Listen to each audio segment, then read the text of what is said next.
Surprise, surprise! Welcome, friends! 1,000 welcomes! Oh, tonight is your lucky night. You have won our fabulous tour. A whole week in planet Earth. Ooh, and it looks like you're going back to 2012, when Chris Chibnall was still writing for the show. Come along, folks, all aboard, have fun. Well, Ken has spoken.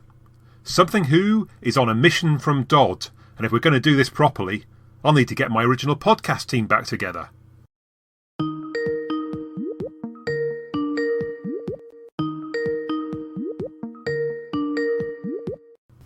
Hi Richard. Is this going to take long? Why? Are you busy? Well, Mars is at opposition. It's close and lit up all night. It's a great opportunity to have a really good look with my telescope. And wave to the Ice Warriors. Look, I'm on a mission from Dodd. I'm getting the original Something Who team back together to discuss a Chibnall story. If Mars is visible all night, you can have a look afterwards. Oh, very well.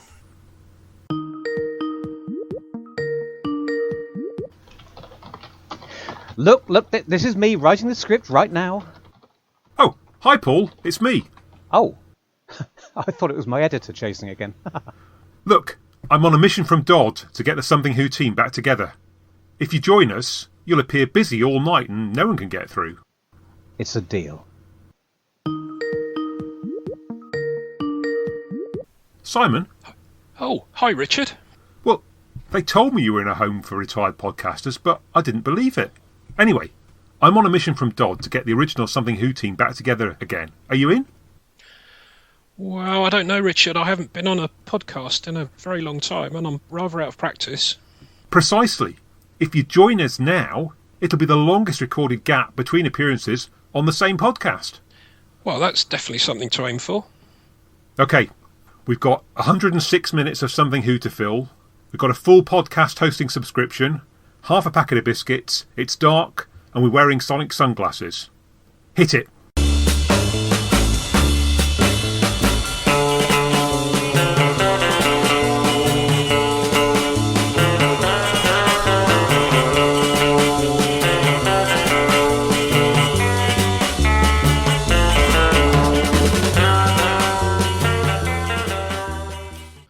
Welcome to the podcast, where we take something old, a Doctor Who story from the original series, compare it with something new, one from the new series, and add something borrowed, that sketch, to make Something Who.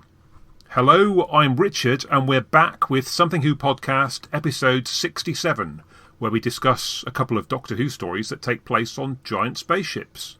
So first we're going to look at 5th Doctor story 4 to Doomsday from season 19, and after that we'll examine 11th Doctor movie-style caper, Dinosaurs on a Spaceship from the first half of series 7. And with me to decide whether these stories are sleek star cruisers or intergalactic rust buckets, we have replicated our original lineup, starting with writer, raconteur and missing episodes expert, Paul. Good Hi, Paul. evening. Good evening. What a delight it is to be here. Yeah, it's great to have you back on the podcast. Yeah, I mean, it's been a long wait, hasn't it? I've been away for years, I think. Certainly months. I was going to say something about giant spaceships, but it's now escaped me. Have we done Terminus? No. Right. No. Nope. No. But 4 to Doomsday is a better fit, so as you were. Yeah. Yeah, my brain... we could do... next time we can do Terminus and Flux for the big giant dog. Oh, yes, giant dogs, brilliant. There's finally a big giant fantastic. dog connection. Marvellous. And next up, and you've already heard him, is science and astronomy writer Giles. Hello, there I go, butting in. Yeah, you don't get rid of me so easily, but it's still been a while. Yes, yeah. I mean, it's not easy, I guess, fitting this in amongst everything else that everyone's doing, but glad you're able to make it tonight. Me too. And finally, coaxed out of retirement and returning to Something Who for the first time since 2020, Drum it's roll. Simon. Oh, it's lovely to be back. Thanks for inviting me on, guys. Yeah. Well, I mean, we've missed your sensible approach. You know, the voice of reason. God, we've missed that. Yeah. You should see where we've ended up 3 years later. Oh. So yeah, excellent to hear what you have to say about these two. What, me and Giles? Well, yeah, I don't want to know. among other things. Well, I call you three the experts. I'm an armchair fan. Oh, goodness me. and a There are no cynic. Yeah. So look, we came together in the autumn of 2018, initially on our related podcast, 13 Cast, for the start of the Chris Chibnall era, and now it's just ended.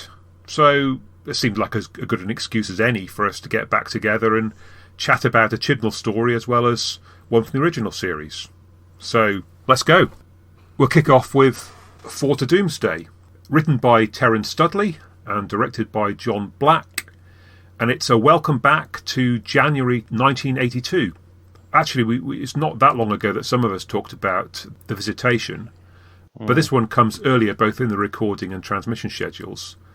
And in fact, it was the first story recorded by Davison. I'm sure we've got some stories to tell about that. So yeah, who wants to say either, I guess, how you came across it or where you were in January 82 or something along those lines? I thought, wow, I'm being coaxed back. And then I saw the stories that have been picked, and I'm thinking, oh no, not For to Doomsday. Because, way back in the day when I was a young fan, I started off with John Pertwee's Doctor and Unit and lots of action. And I just hoped every episode, there'd be lots of action and monsters and everything. And then they messed about with the theme music and the opening credits, and I started to think, oh no, Tom Baker got a bit long in the tooth. Then they brought in Peter Davison, which I thought was fantastic, because in our family, All Creatures Great and Small on Sunday evenings was essential family viewing. So that seemed like perfect casting. But it got ever more un-unit-like. You had Peter Davison, who was a very young actor at the time when he was cast, and yet he had this very, very juvenile sort of crew from my memory, and I'd never seen For to Doomsday again since it was first broadcast, so I sat down with gritted teeth, but it was actually very, very good. All the critiques, you always have a Doctor Who hating relative who'll come in the front room when you're really enjoying it and pull the show to pieces, and that was sort of what I was expecting when I came back to it. But the spaceship interior is fantastic, although keen viewers will probably have seen it recycled in Earthshock and Frontios and Warriors from the Deep. I think all those platforms and bits of scaffolding. But I thought Monarch and his crew were fantastically realised. Stratford Johns is a brilliant actor, really, really good. And it had I was gripped by the plot, and it was far, far better than I remembered. And I really liked it. I didn't realise how much Peter Davison towered over his cast. I don't know whether they were trying to make him look, like an elder in charge of kids again, with harking back to all the way back to William Hartnell. But that's what it seemed like at times. And I sort of remembered Adric's character and Tegan from memory. Tegan being very stroppy and Adric sulking all the time. But they were very, very good. So I see Matthew Waterhouse again in an entirely different light now. Perhaps much with the present series, people perhaps not having strong scripts and strong roles for them.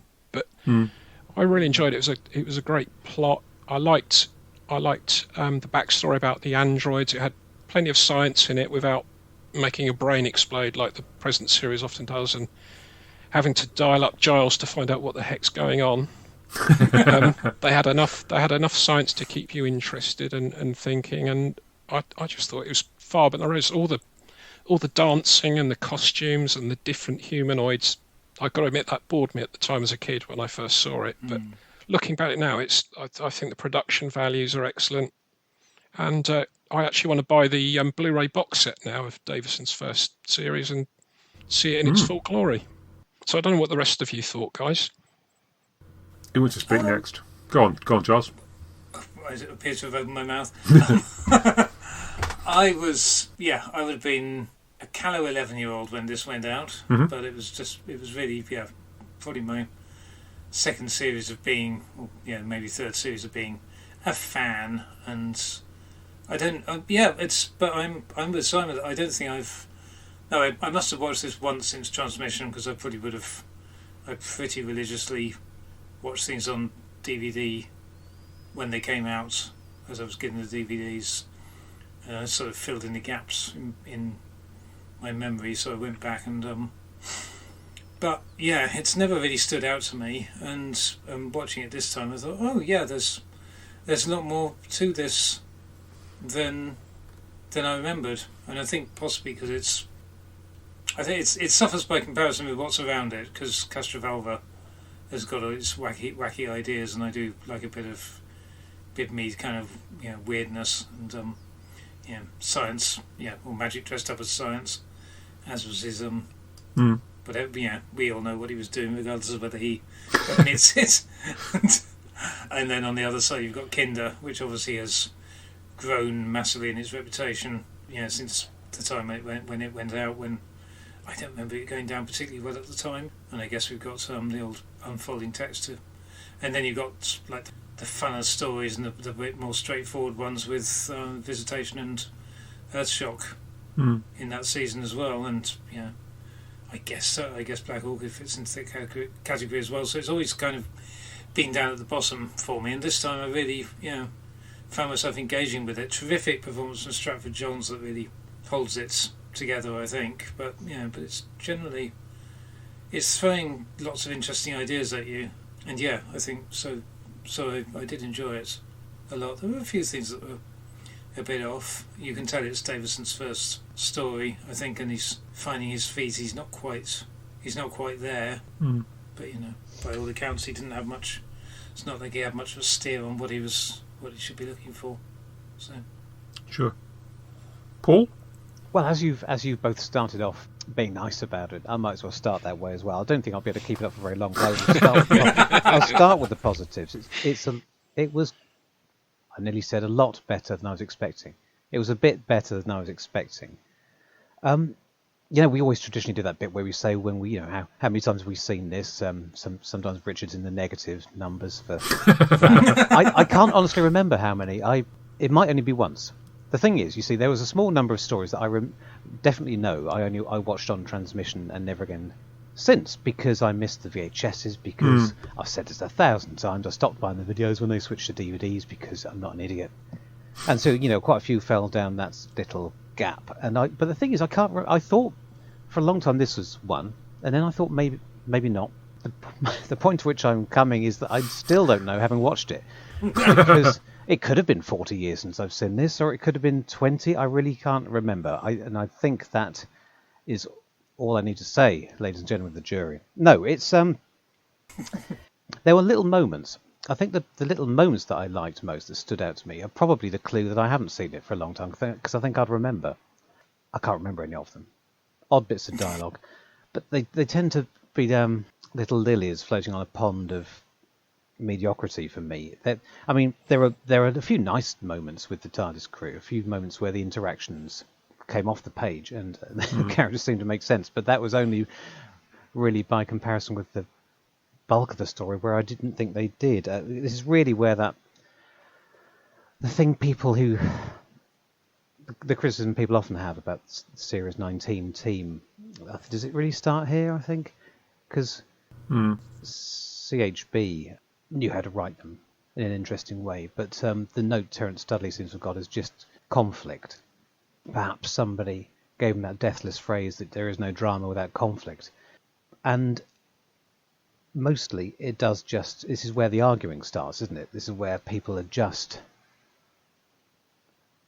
arguing, not really from a character position, but just because they don't seem to like each other. And then the actors pick up on that, and there's occasional lines that are said. I was looking out for them. Occasionally, a line that could be said in a very neutral way. Matthew Waterhouse will decide to shout it at Nyssa for no particular reason, because they've all sort of worked themselves up into the idea that this is how his companions get on. It's a strange decision. Meandering. It's a strange direction to take, Adric, isn't it? He keeps... The Doctor here says he's not gullible, just idealistic. But this is coming immediately after Castrovalva, where he is also very gullible, and this is what gives him the reputation of being somebody who will fall in with the villains at the drop of a hat. I wonder if that's a coincidence or something that... Does he do that in State of Decay, or does he... Well, he's... does he have a cunning plan in that? I can't remember. Who's the script editor on this? I didn't look. Anthony... it's... Root, it's the Anthony, whichever. The other Anthony. Reed or Root, it's the other one. Yeah, I mean the issue being, I suppose, that he's we're not really very clear how much he actually did, are we, Anthony Root? So he may or may not have been the script editor. But actually, this is really early, isn't it? So perhaps he is. It feels like Mr. Saywood's already in charge, but he obviously isn't. So don't. Yeah. I think I say this every time we do a season 19 story. I say to myself, I really must look at this in order, look at it in the recording order, and see if I can work out how we ended up with with some of these strange decisions. I think my understanding of it is that it was Reed. Are we talking about? It's Anthony Root. Reed is season 7. No, season 16. Sorry, yeah. I think he was literally there for 3 months, wasn't he? And they got him on a secondment as an intern or something, whatever they called him. I think he more or less had it. He'd gone through most of the rewrites before, and so it's just handed over to Saywood, as I understood it from the production notes, pretty much there.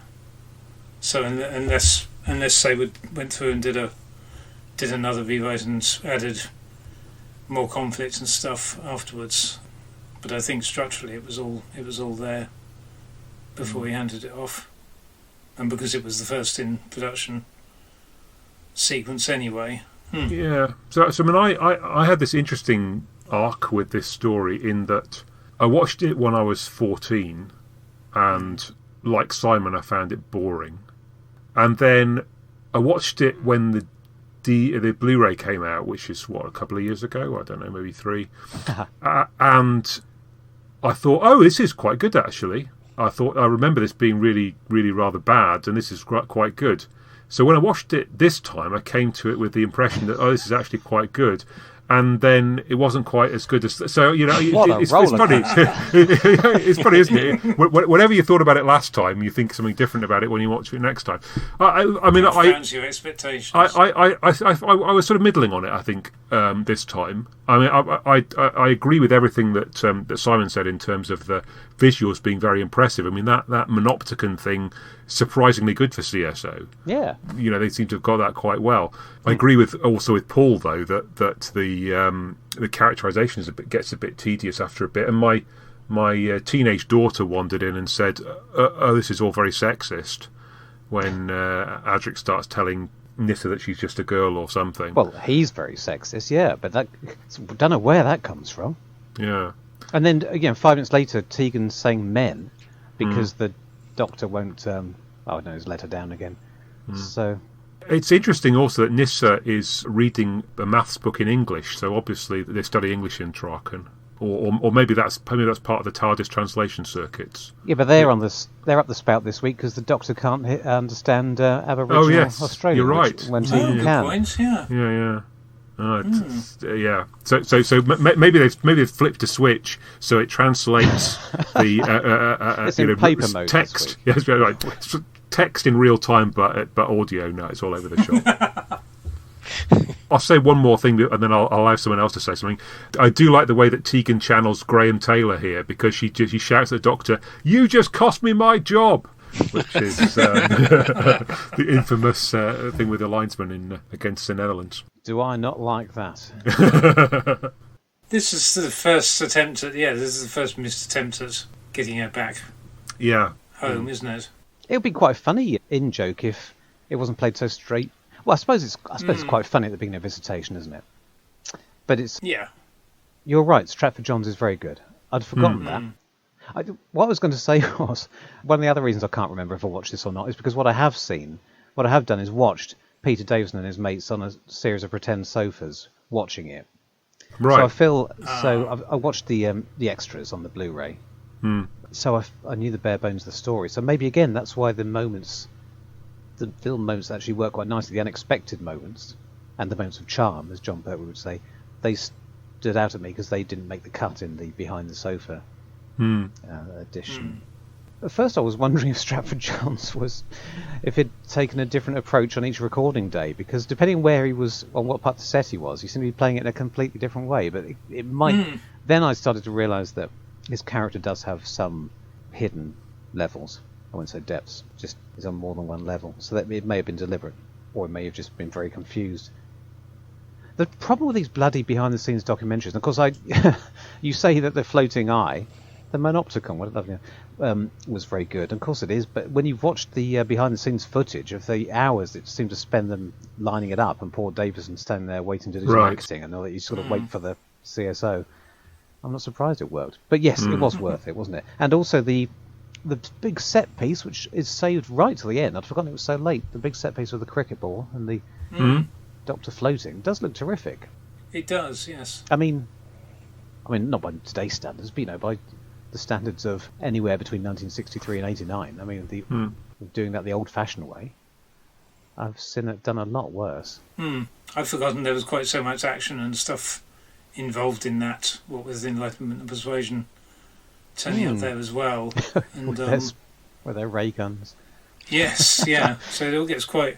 That was a naff bit, wasn't it? With Adrix having his ray gun fight with Persuasion.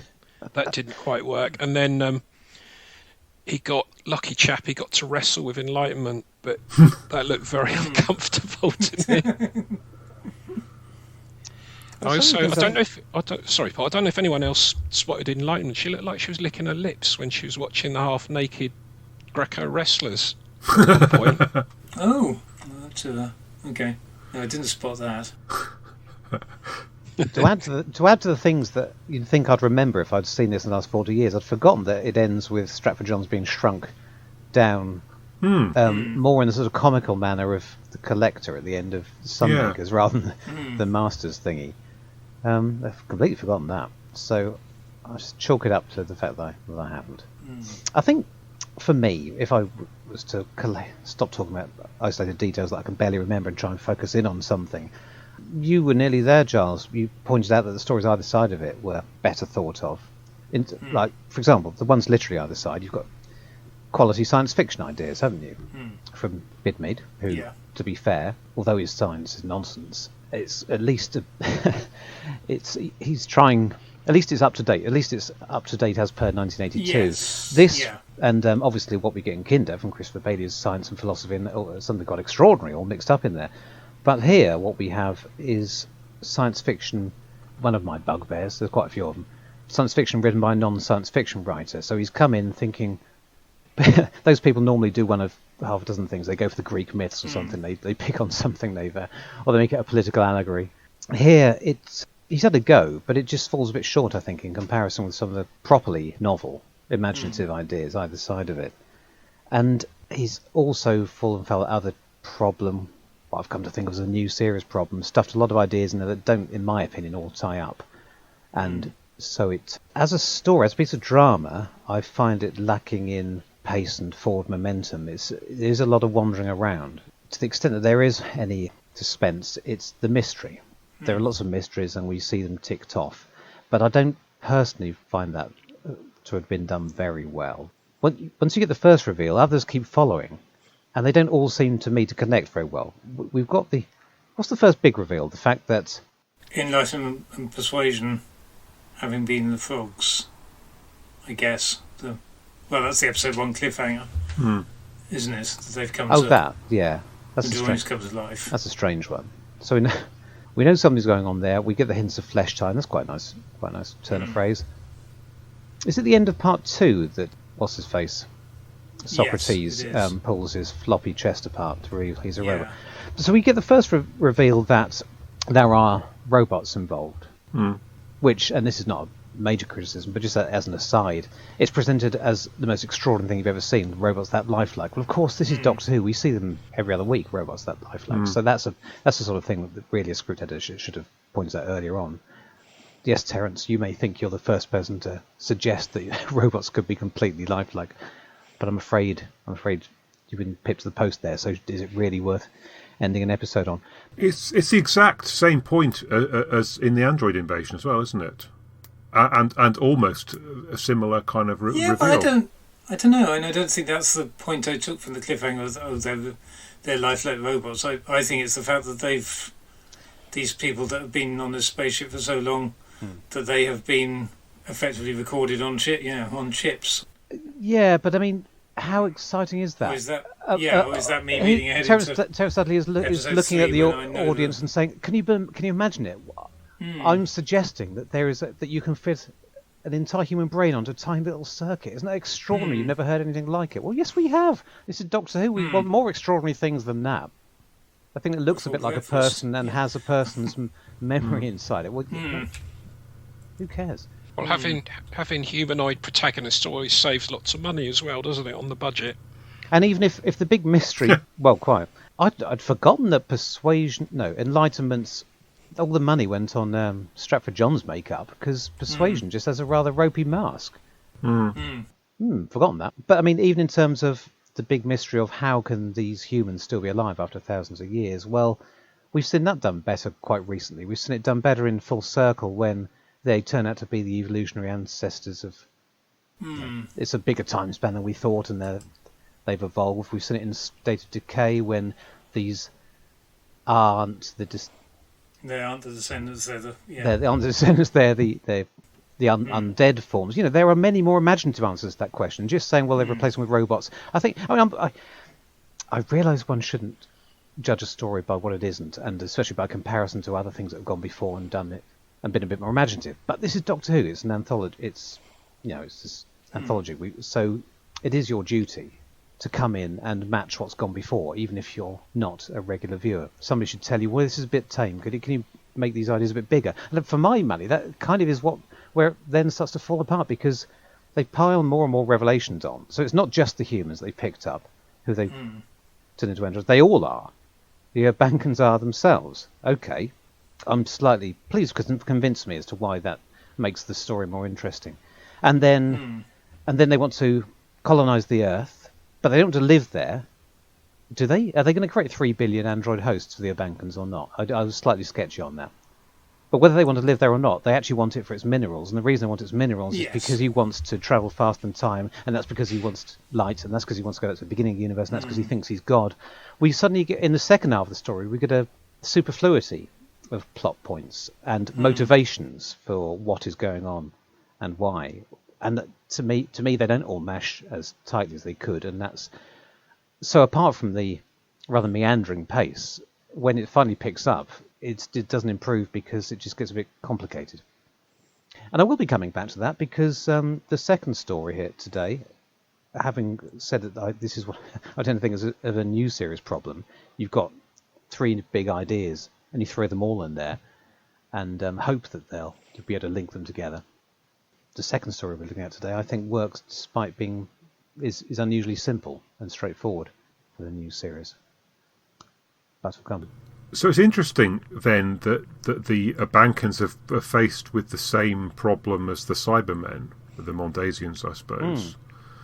But rather than replace the body bit by bit, they've just said, "Oh, I tell you what, we'll create an entirely robotic body and find the essence of the person in and stick it on a computer chip." Yeah, it's exactly. I mean, if you look at it as a science fiction answer to that problem, then it was done better nearly 20 years before, wasn't it? It's sort of it's the opposite way around, isn't it? So you're sort of maintaining the physical body and you're augmenting it with electronics, whereas this is sort of, I guess, taking the electronics and then adding nothing organic, but trying to take the essence of the organic and put it in there. I see. Maybe I'm being unkind, and maybe I was in a bad mood when I watched it. But it's just that, for my money, although it's quite nicely done, it looks quite good, and the script is passable. But the quality of the ideas to me feel more like a Doctor Who annual story. I mean, the main twist, there's not much more than a short story plot in this for me, with the one big twist. And you know how... Have you ever seen fans say it feels like a 60s story? They do, don't they? Right? Yeah. Because people say that about season 19 in general. We've gone back to the One Doctor, 3 Companions set up. And it's like Hartnell again. But also, in particular, I think people often say this story feels like some of the stuff in the first couple of seasons where... Well, episode 1 certainly feels like it's going that way until... They wander about... It ends halfway through, yeah. There's a lot of wandering, a lot of discussion.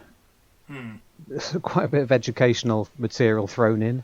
I mean, those dances, although they look nice, although they're a bit of colour, in some sense they remind me of nothing more than Ping Cho telling stories in Marco Polo. It didn't seem, apart from the plot points at the end, I suppose, when the Doctor hides in the Chinese dragon. That's quite nicely set up. But it does have that travelogue. Well, not travelogue because they're not going anywhere. They're just wandering around and around. I feel like even the censor rights, which starts like this, actually goes further in its runtime than Fort of Doomsday for me. I guess what I do like about it, though, is that they've gone to the trouble of making half a dozen different locations within the spaceship that actually look different. So that it's not just 15 different angles on the same set, trying to make it look a lot bigger than it really is. They've pulled everything apart and reconfigured it. They've done an IKEA job on it or something and created something different. So, but it does give you the sense that they are actually genuinely in a different part of the spaceship doing something else. Nope, that was more effective than I remembered. Who was the set designer? I remember seeing him on the documentary. It wasn't Tony Burrows, was it? Was it? Who later did stories that look quite a lot like this. I think it could well be. Is this the one where they infamously, probably overused that word, where they notoriously used the actual back wall of the studio to be part of the set to give it some extra height or solidity or something? Yeah, and it's quite... yes. I mean, you've punctured it by pointing out people say it's Hartnellish, especially the first episode, and it is, but it's odd that you think, okay, you've got those humans around, and apparently humans. It's very odd, and I was just having to go back and check. My memory didn't cheat. Basically, they spend the entire first half wandering around and just admiring the technology. And bickering a bit, and then they just wander straight into the throne room, don't they? And you think, well, there's a whole second half of the first episode that you could have, where they're wandering around this alien spaceship, and then they run into Aborigines who are apparently ignoring them. And that would be, you could get a lot more intrigue out of it before you have to even get Monarch on. Yep. I'm going to break my other rule, but all the material is here for it to be much more interesting. I think also the characterization is a bit bland for me because it's mostly our 4 leads and 3 aliens who are rather stoic. I mean, Monarch is better than I remembered. He's got more personality than I remembered, and he's played very nicely. But I mean, they could get a lot more out of those humans. They could be very distinctive personalities, indeed, and maybe even a bit of fun, but certainly some more emotion. But of course, by the time I quite like Bygone, but it's old Arnold of Toady from the Box of Delights, as he later was. Well, we'll let Bygone be Bygone, but I think among the others there's definitely room for improvement. And as you say, if we met them first, then we've got all the mystery before things I'm going to suggest are not necessarily more imaginative, but they are possibly slightly more functional and efficient ways of telling this story. And the mystery that we do get is often a lot of telling, not showing. We're told things, but they're cut short, so we don't get the full story. But that's not as effective as a proper mystery, where you... So, yeah, there is room for as you say, you could do one where they don't realise they're on a spaceship, or wonder why they're going between different eras. You could have all that sort of fun with it. Sort of war games-ish. But all of the... Yeah, I mean, I'm trying to turn it into something it isn't. But it's like the humans from the different eras seem like a bit of an afterthought. And because they're all pretty much personality-less, because they're all, even before we know that they're androids, they're all working, aren't they?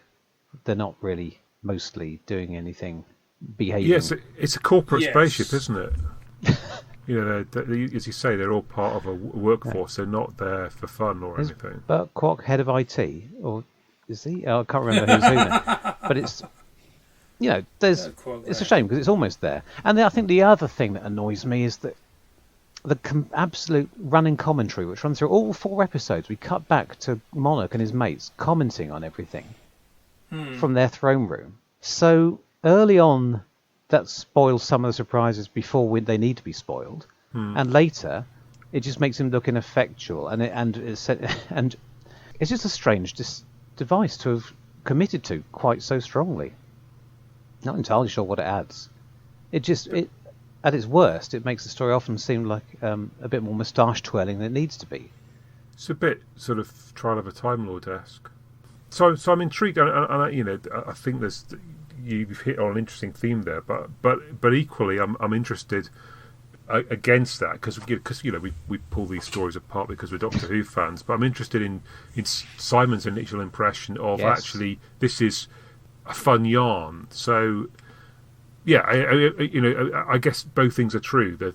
Maybe it could be better, but at the same time, there's something in there that you've sat down, Simon, and it's it's been an entertaining way of passing the time. Yeah, it was the production values were far better than I remembered. Again, watching it, I was the similar sort of age as you, Richard, when I saw it. I thought the cricket ball thing at the time was silly, but now it's fun, and it didn't look as bad as I remembered. And I think Paul said, or one of you guys said about it being like an office. I thought Persuasion reminded me of the head of HR, and Enlightenment was like marketing or something. Particularly with their suits, and they have sort of business wear, don't they? I like their shiny green suits. While we're talking about nice production decisions, that was nice. That they still looked a bit froggy, even when they were toughed up to the nines. Yeah. Yeah, that was a very nice touch. So I didn't feel it dragged. I think I get the impression from people you thought it dragged a bit, and there was a bit of padding, and they could have done more of it. But it kept me hooked. They kept being one interesting development after another. And when I watched the very latest series, I'd just sit there pulling it to bits. But I never felt like that when I was watching Force Doomsday. I did as a kid when I saw it, but I think you look back now and you can actually see how well it made it was and what people were trying to do. Far more. Yes, I wasn't trying to explain why I hated it, because I didn't. I'm trying to explain why I think it's so, for me, forgettable and mediocre, and that which comes across as probably more negative than I intend. It's also frustrating, isn't it? It's frustrating when you've got so many people working their best, so many things that do work, and so many people trying their best on it. And I just think fundamentally, for me, it could have been a lot more gripping with a few tweaks. It's a classic example also of All Creatures Great and Small comes to Doctor Who, because Terence Dudley is the producer, is he, of All Creatures Great and Small? I forget, but certainly that's where John Nathan Turner met him. And we've had, these things will happen throughout the Nathan Turner era or the first half of it, and some of them will be good and bad. We will have, for every Johnny Byrne with a couple of interesting ideas, you'll have Anthony Stephen and think, maybe just stick to writing about the vets. But and I guess Terence Dudley comes somewhere in the middle. You've got Black Orchid later in the season. It's a very strange story, but it's got its interesting moments. And we'll get King's Demons in the following season, which again people kind of seem to either love or hate. So I guess this is probably the first time that Terence Dudley's ever tried to write science fiction. But for a person who isn't a science fiction writer, it's an interesting story. It's not he's not steeped in it in the way that some of the Doctor Who's writers are. I read they tried to cast Robert Hardy as Monarch. That would have been interesting. Oh, really? That could be marvellous. Yeah, you'd have had more androids doing archery, perhaps, or something like that with Robert Hardy. I was shocked to discover that Robert Hardy was... Sorry, I'll let you have a word in a moment, Charles, because you've been waiting for ages. I was shocked to discover that Robert Hardy was younger than me when he was playing Siegfried in All Creatures Great and Small, at least first time through. Anyway, sorry, go on, Charles. So, Paul? Well, I've been watching Robert Hardy recently in An Age of Kings, 1960, famous BBC attempt to do all 8 of the Shakespeare's Henriade. Yeah, what surprised me when he first popped up was how modern and his acting style seemed compared to all these other crusty old theatrical Shakespeareans. He seemed to be like a new thing, somebody who'd grasped television by the throat. I thought that for the first episode. And then eventually I started to see, even in this young prototype, Robert Hardy, the seeds of the overacting which will plague the rest of his career. And so at the end of Henry V, he was climbing up the walls. But I mean, in a good way.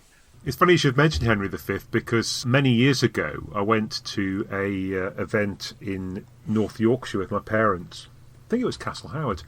And Robert Hardy was doing some sort of poetic thing at the end of this event, and there was a firework display and everything. And then he told us as a special treat at the end of this he was going to do his Henry V.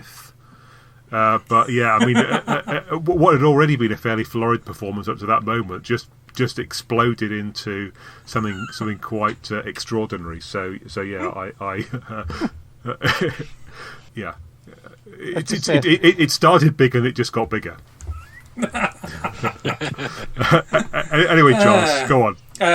Take us to a place of sensibility. Sorry, I don't have a Robert Hardy story. I don't really have a Robert Hardy contribution to make. I was only going to say, with regard to I don't find it gets boring because I feel like it's constantly throwing ideas at you. But I think I made a note, and now I'm wondering if it's one of these things that I thought, that's quite interesting, and now I'm thinking, is it actually a strength or weakness? But the Monarch is to my mind, fairly rare example of a really dissembling Doctor Who villain, that he's never really telling the truth. He's always appears to be spinning a yarn. I don't know whether that's just, to my mind, more than a lot of other villains who would either blurt out their entire plan the first time they're confronted by the Doctor, or just keep it to themselves and concentrate on the moustache twirling. And to my mind, the fact that he's constantly sort of coming up with these lies or half-truths about things. And then I was wondering, but is that actually an advantage when you're then throwing so many different motivations and revelations and possible schemes at the wall about what he's actually up to? I think it's better off this way round, because what we do get is a character which is nicely written in the moment. As you say, he's got quite a few dimensions, and Stratford-John uses that to his advantage. So I'd rather have that and have a superfluity of motives. I've used that word twice tonight, sorry. Because you can ignore that.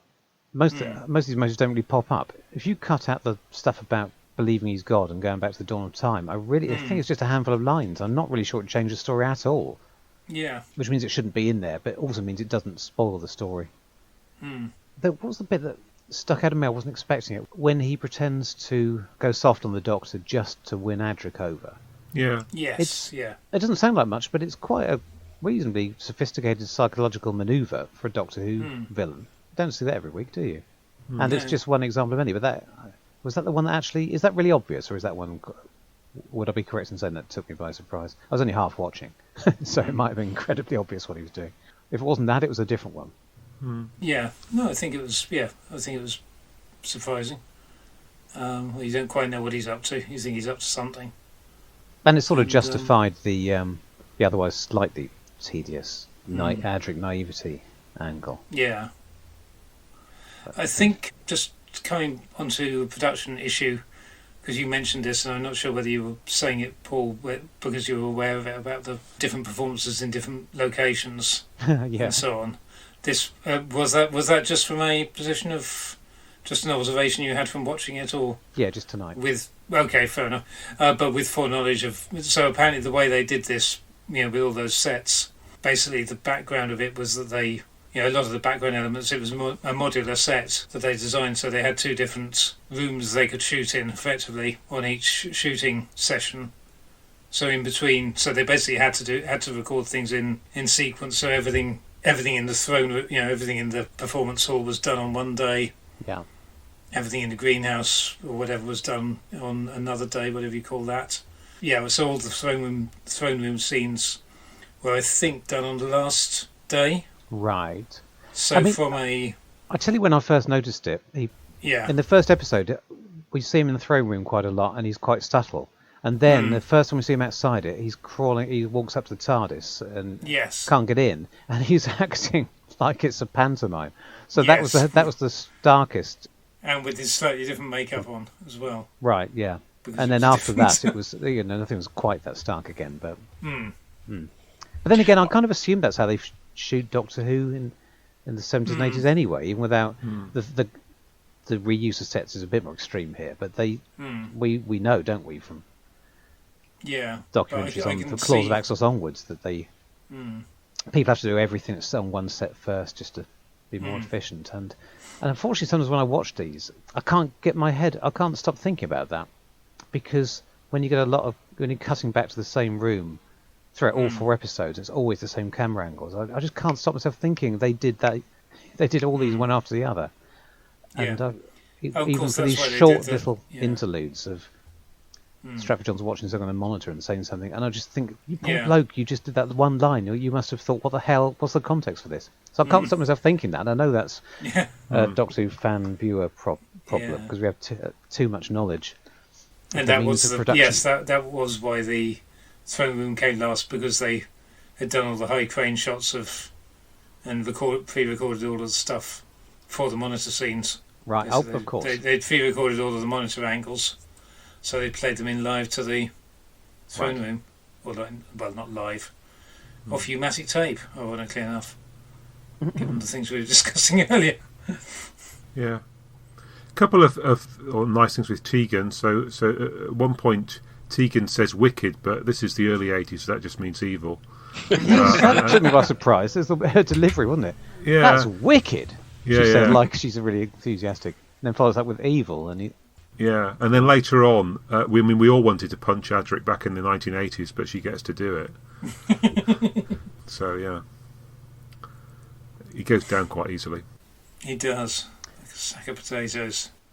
there's some strange tiny little moments of dialogue which there's so many little things that makes it feel a bit old-fashioned, a bit 60s-ish. At one point, somebody tells the Doctor what the evil plan is, and he says, yes, the devils, doesn't he? Or the devil, which is very out of character for the Doctor, and just it always feels a bit Bill Strutton to me. It's like somebody very old-fashioned who's probably never seen the programme before. Their idea of what it's Apparently, like. there were a load of cut lines or like the Doctor referred to the youngsters on several occasions that were cut or other things about. And yeah, I really hadn't noticed the height differential. Really struck me. Me too. I thought, bloody hell, he's towering over them all. And that's in the script, isn't it? So Yeah, sorry guys, I noticed that as well. I looked up Peter Davison's height, and he's only 6 foot, so the rest of them must be tiny. Yeah. it's in the script, though, isn't it? When the Monarch and his mates are watching them on the screen, they refer to the tall one before they know who they are. So I wonder. I mean, this was probably written before most of the companions have been cast, presumably, was it? Ooh. Yeah, Somebody it's suggested to me written, earlier that- written, No, they would it's have written known. 1980, I think, tail end. So yeah. Oh, right, okay. But you're right. I mean, I suppose they're probably. I mean, it could have been a reference to Tom Baker, which he then just didn't have to change because Davison's as tall as him, but because he's surrounded by midgets. I think it was. I think he did originally write it either for Tom Baker or while Tom Baker was Doctor. Anyway, I don't want to overstate this, but there were a few moments I did think Davison was a bit more eccentric than usual, and although we're Yes. encouraged to think that's because his performance is different here because it's his first and he hasn't worked it out yet. And as an aside, it always gets me that they make him film several stories where he's supposed to be the Doctor before he's found his character, and then when he's finally worked out what his character is, they make him do Castrovalva where he's acting out of character. I'm sure it makes sense to somebody at the time, but it never has to. yeah. Anyway. I think we've explored previously that it was a nice line from John Nathan Turner, but it doesn't actually bear much Oh yes, we examination. We did go into detail on that. Didn't we? And I think The Lionhound. they were supposed to be shooting the debut story at this point. Right, that was all to do with but Last it of the wasn't. Zolfethurans or whatever. That's it's called. right, and That's not what it's called. it was Project called, Zeta Meglos. Sigma. That's the one. yes, Yeah. but it was the same writers as that, and Yeah. it wasn't going to work. Oh, yeah. my poor addlepated brain. But anyway, I think although his performance is slightly different, he is occasionally a bit eccentric in the way that the Fifth Doctor pretty much never is. Yeah. After this, it's just odd moments. Again, it would have been nice if I'd written some of them down. But I don't want to make things too easy for our listeners. With that thought in mind, listener, go back, watch it yourself. You'll see I'm right. You'll see I'm right. Funny. We should bring this up because it's understandable in circumstances. But this very conversation has been going on today on Galley Base because of them starting to shoot with them having just started shooting this week on Shooty's first season. Right. And some people are speculating about, I wonder if they'll get him to shoot one of the later stories first. And then discussion about which, they did it with Matt Smith, to great success Yes. as well. But to which someone pointed out, no, they're actors. They're fully capable of working this stuff out without having to take a run up at it if they're going to have a finding your character story. Apparently, Davison also thought that some of these lines were a bit Tom Baker-ish, according to the subtitles. Anyway, There you are. Oh, okay. He's a clever man. Although, and Nathan Turner had given him the really helpful advice of just be yourself. I know. So okay, I'm going senile or senile, as I saw. I always pronounce it senile because I once saw a Sidney Newman interview where he describes the character of the First Doctor as a senile old man. Right. And they reused that in the 100 Years of the BBC documentary the other week. I was delighted to see that I hadn't imagined it. Anyway, never mind that. I am actually going to see now because after that digression, I can't remember what I was going to say before it. What were we talking about? The viewing figures are going up every episode. Interestingly, I noticed noting them down. So like Simon, the people that were watching it at the time must have enjoyed it enough to tune into the next episode. And of course, we're going at 2 a week at this point, so it's all over and done with in about 10 days. Was The Visitation the next story after this one? Got to be Kinder, has it? Because of Nissa fainting at the end. Yeah. Visitation was Which the is- next one recorded, I think. But yes, you're right. It's just demented, isn't it? This idea that you have to have a cliffhanger on every episode into the next one. The way she collapses is unintentionally funny, isn't it? I thought did she go on holiday for a week or something? As No, happened she in had- the old days. She had 24 hours something assisted Sleep sleep in in the the Delta wave augmenter. No, As his Simon, do you painstakingly not- recalled at the start do you not of know that one, Visitation. Simon? She wasn't on holiday. She wasn't doing a William Russell or whatever and going off to the Azores for a break. They hadn't written.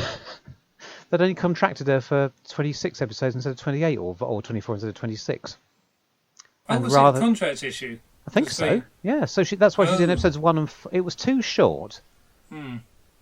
Oh, don't tell me this is another one of those fan myths. Was it? I'm going to have to get these Blu-ray box sets out of the cellophane, I think, and I watch can't. If this isn't true, then I can't think what else it could be. But Yeah. she was too short, so they had to write her in. No, Or it might Yeah. just be. It might just be that there wasn't room for an extra.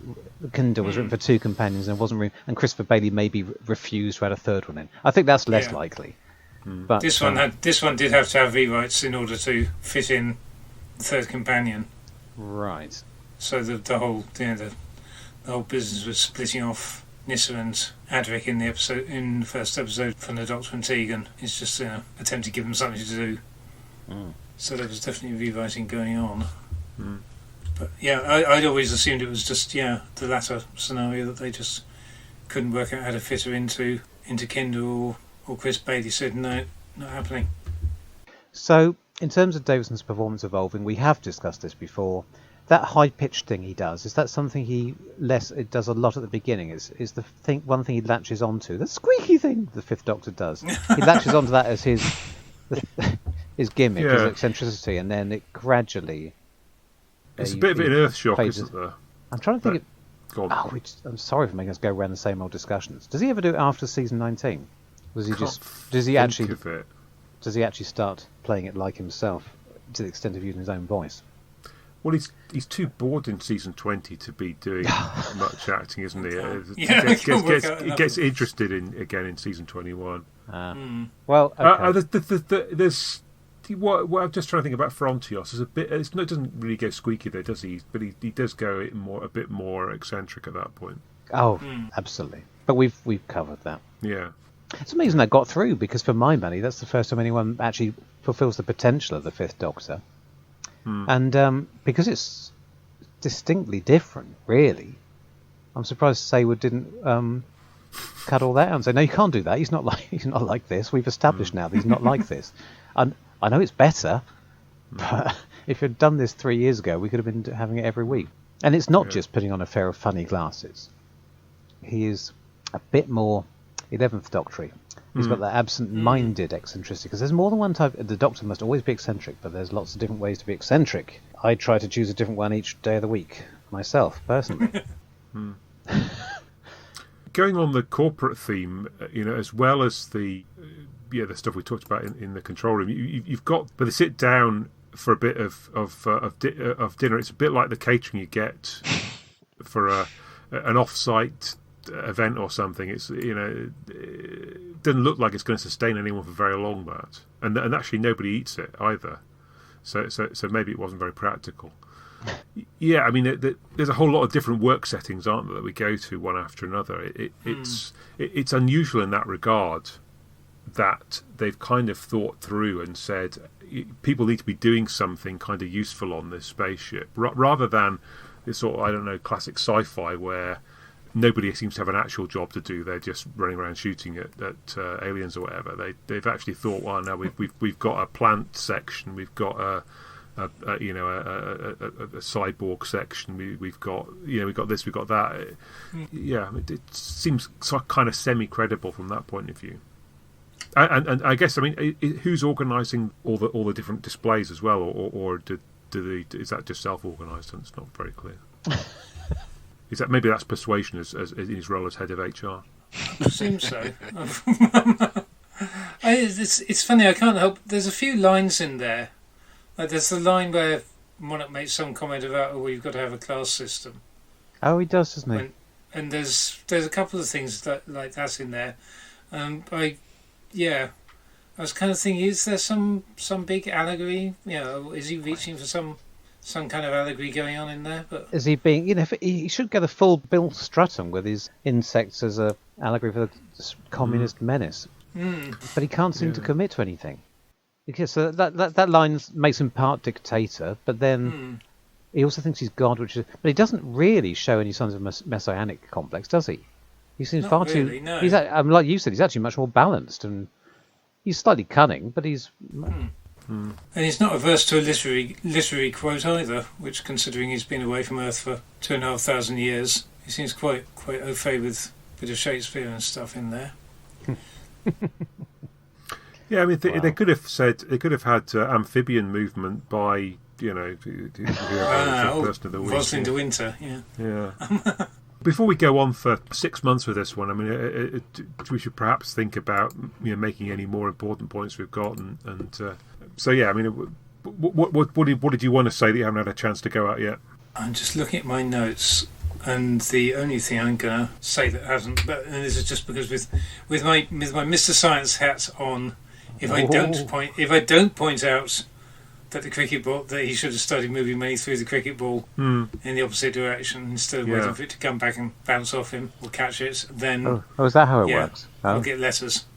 Right. I'm trying to work out. Yes, yeah. Although not very fast, presumably, because it's a small bit of mass compared to his momentum going in opposite directions, and I'm willing to give it a pass on those grounds that you wouldn't start moving all that fast. It's 5.5 ounces a cricket ball, and he's it depends on how fast a bowler he is. Yeah, but yes, I agree. He should have started to move at least a bit. But on the other hand, the dates for everyone apart from Bygone, the dates when they picked up various people from Earth, supposedly are all horribly wrong. So it's equally wrong on the science and the history. Right. So cool. So two cultures are united in both being normal. I wonder what Terence Dudley's speciality is. I know, it's Agatha Christie mysteries. He can knock them off.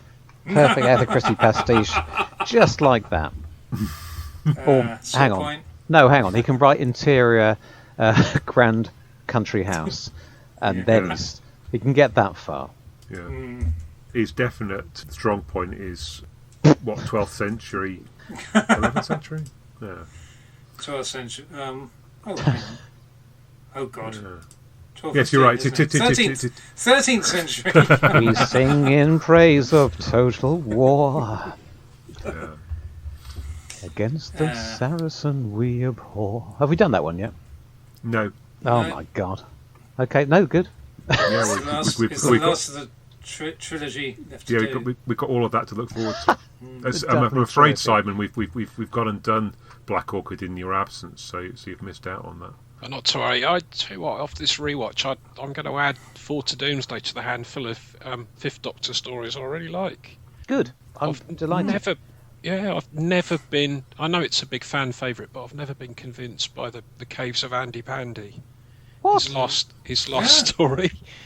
I was showing the missus a few clips of that last night because oh, never mind. I'm always talking about what else I've been watching. Did anyone see Sherwood, the murder mystery? We haven't finished it yet, so if any of you three did, no spoilers. No. But Robert Glenister's in it. Oh, right. Yeah. I didn't realise he'd been on such a fixture on TV. I was thinking, I wonder where he's been for 40 years. Apparently he's in Hustle Yes. for most of that time. Yeah. I was thinking what's happened to his eyes. Well, he had the big staring eyes and everything else I've ever seen him in. Oh, yes. He's somehow managing to turn that off in Sherwood thus far. Maybe there'll be a reveal that he's actually an android later on, and he'll start staring again. I think he just resigned himself to his brother being more famous, I think, and popular. And then he lost that starey thing. I did wonder if they'd gone for Philip to start with, as he's playing a copper in this one, and couldn't get him. Well, but they seem to have Rob off the subs bench. They seem to have sort of, gone up and down, because obviously he was more famous to start off with, and then he had a bit of a renaissance, didn't he, for a while? Well, and Sink or Swim as well, don't forget. Yes. Started with Davison. Yeah. Good connection there. Is that right? You call him Brian? I think, anyway. Wasn't he I think so. shooting Sink or Swim at the same time as this? So he had a really busy 1981, or was that? Yes. Is that another fan myth? I'm just going to keep trotting out all the old. No, I think they overlapped. I'm pretty sure on something that we reviewed, which presumably, I'm pretty sure they took a break in the middle of filming while Davison went off to do one of his sitcoms, and then came back and recorded some more. So maybe that was after Visitation or somewhere near that. I'd have to check. And the only other thing I'd add is, just so we don't blot our copybook completely, this is the result of live research, but Terence Dudley did, of course, produce Doomwatch and Survivors. Yes. So they're sort of science fiction. so we can't exactly. They're sort of science fiction. But he was. Yeah. Well, they're very. He's not very good on the spaceship side of things. Issue based. He also thought he was trying to throw a few issues in here as well. We get a bit of a climate change thing with they've done to of course, their ozone planet stuff what we're doing to Earth with the ozone layer, which was very hot. No pun intended. Back at that point. So he had loads of ideas. I'll give him that. Okay. Do you want to take a couple of minutes, 5 minutes, just to sort of stretch your legs, and then we'll come make back myself a and green knock tea. the other one off? I wouldn't mind making a cuppa. Yeah. That's all right. Okay. Yep. Okay. Back in a moment. See you shortly.